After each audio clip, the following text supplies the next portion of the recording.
அனைவருக்கும் வணக்கம் ஃப்ரெண்ட்ஸ். தமிழ்நாட்டில் தொடர்ந்து ஆட்சி அமைக்கணும் அப்படின்னு சொல்லிட்டு டிஎம்கே நிறைய வாக்குறுதிகளை ஒன் பை ஒன்னாக சொல்லிக்கிட்டே வராங்க. நாளுக்கு நாள் அவங்க அப்படி கொடுக்கக்கூடிய வாக்குறுதிகள் மக்களுக்கு நிறைய சந்தோஷத்தை கொடுக்கறதா இருந்தாலும் ஒரு சைடு மக்களுக்கு ரொம்பவே வருத்தத்தை தரக்கூடியதாக இருக்குது. ஆனாலுமே அவங்க தேர்தல் வாக்குறுதியை இன்னும் ஃபுல்லாக எதையுமே சொல்லலை இல்லைங்களா. இப்போது இந்த தேர்தல் குழு முழுசாக நேராகவே டைரெக்டாக மக்களை போய் சந்தித்து என்ன தேவைகள் எல்லாம் மக்களுக்கு இருக்குன்னு சொல்லுங்கள், மக்களுக்கு என்ன தேவைகள் இருக்கோ அதை நாங்கள் பூர்த்தி செய்கிற விதமாக பண்ணித்தரோம் அப்படின்னு ஏடிஎம்கேவும் டிஎம்கேவும் தேர்தல் குழுவும் களத்தில் இறங்கி தான் அவங்களோட அந்த தேர்தல் அறிக்கைகளை விட்டுக்கிட்டு இருக்காங்க. இந்த ரெண்டு கட்சியும் பத்தாதது போக இப்போது டிவிகேவும் வேறு, தமிழக வெற்றி கழகம், இவங்களும் ஒரு பக்கம் களத்தில் இறங்கிட்டு இருக்காங்க. கிட்டத்தட்ட 2026 சட்டமன்ற தேர்தல் ஒரு சட்டமன்ற திருவிழாவாக மாறிக்கிட்டு இருக்குன்னு தான் நம்ம சொல்லணும்.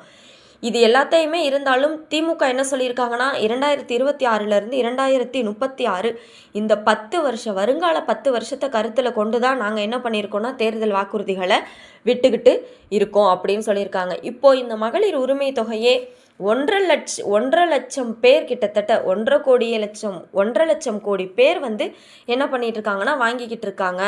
இதை நாங்கள் உயர்த்தி தரோம் 2000 அப்படின்னு சொல்லிக்கிட்டு இருக்காங்க.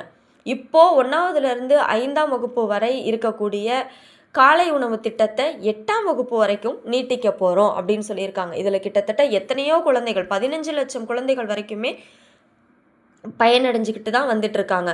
இந்த புதுமை பெண் திட்டமாகட்டும், நான் முதல்வன் திட்டமாகட்டும், இது போல் மாணவர்களுக்கும் கல்லூரி படிச்சுட்டு இருக்கும் பொழுது 1000 ரூபாயிலிருந்து 1500 ரூபாய் நாங்கள் தரப்போகிறோம் அப்படின்னு சொல்லிக்கிட்டு இருக்காங்க. கலைஞர் வீடு கட்டும் திட்டத்துக்கு கீழே 1 லட்சம் வீடுகள் கட்டி தரப்படும் அப்படின்னு சொல்லிகிட்டு இருக்காங்க. இப்போது இந்த ஓஏபி அமௌண்ட்லாம் 1200லேருந்து 200 வரைக்கும் 2000 வரைக்கும் வாங்கிக்கிட்டு இருக்காங்க.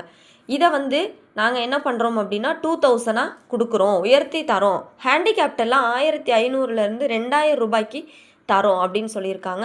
ரேஷன் அட்டைக்கு ஃப்ரிட்ஜு ஃப்ரீ, வாஷிங் மிஷின், இந்த மாதிரி நமக்கு வீட்டு உபயோகத்துக்கு என்ன தேவையோ அந்த பொருளை அவங்களுக்கு பிடிச்ச பிராண்டில் அவங்களுக்கு பிடிச்ச கடையில் போயிட்டு வாங்கிக்கலாம். அந்த அமௌண்ட்டுக்கு 8000 ரூபாய் வரைக்கும் நாங்கள் கூப்பன் தரோம் அப்படின்னு சொல்லியிருக்காங்க. இது எல்லா அட்டைக்கும் தருவாங்களா இல்லை ஆல்ரெடி அவங்க சொல்லியிருந்தாங்க வருமான வரி கட்டாதவங்களுக்கு, இன்கம் டேக்ஸ் யாரெல்லாம் கட்டலையோ அவங்களுக்கு மட்டும்தான் இந்த ஆஃபர் அப்படின்னு சொல்லியிருக்காங்க. இது நிறைய பெண்களுக்கு வருத்தம் தரக்கூடியவாக இருந்தாலுமே இன்னும் ஒரு 75 பீப்புளுக்கு பார்த்தோன்னா ரொம்பவே சந்தோஷமான விஷயமாக தான் இது இருக்குது அப்படின்னு சொல்லலாம். ஏன்னா இந்த ஒரு பேசிக்கான washing machine, fridge, sofa, grinder, mixie இது இல்லாத குடும்பங்கள் இன்னமும் தமிழ்நாட்டில் நிறைய இருக்குன்னு தான் சொல்லலாம். அவங்களுக்கு எல்லாத்துக்கும் இந்த திட்டம் ஒரு வரவேற்கக்கூடியதாக இருக்கும் அப்படின்னு சொல்லியிருக்காங்க. ஒரு பக்கம் பார்த்தா மகளிர் உரிமை தொகையே எல்லாருக்கும் வேணும்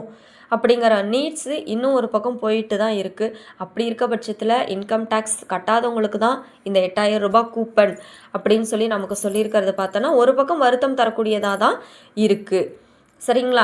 இன்னும் அவங்க முழுசாக தேர்தல் வாக்குறுதிகளை திமுக சைட்லேருந்து வெளியிடலை. அவங்க வெளியிட்டதுக்கப்புறம் இன்னும் அவங்க தரப்போகிற திட்டம்லாம் மக்களுக்கு சந்தோஷமாக இருக்குமா இல்லை மக்களுக்கு வருத்தமாக இருக்குமா அப்படிங்கிறத நீங்கள் இந்த ஃபுல் வீடியோவை பார்த்துட்டு உங்களுக்கு என்ன நீட்ஸ் இருக்கோ அதை கமெண்ட் பாக்ஸில் கமெண்ட் பண்ணுங்கள். எனக்கு தெரிஞ்சதை நானும் உங்களுக்கு கொண்டு கொடுத்துட்டேன். இது போல் இம்பார்ட்டன்ட் அப்டேட்ஸ் எல்லாம் உங்களுக்கு சீக்கிரம் வரணும்னா நம்ம சேனலை சப்ஸ்கிரைப் பண்ணி வச்சுக்கோங்க. கூடவே இருக்க பெல் ஐக்கானையும் கிளிக் பண்ணிக்கோங்க.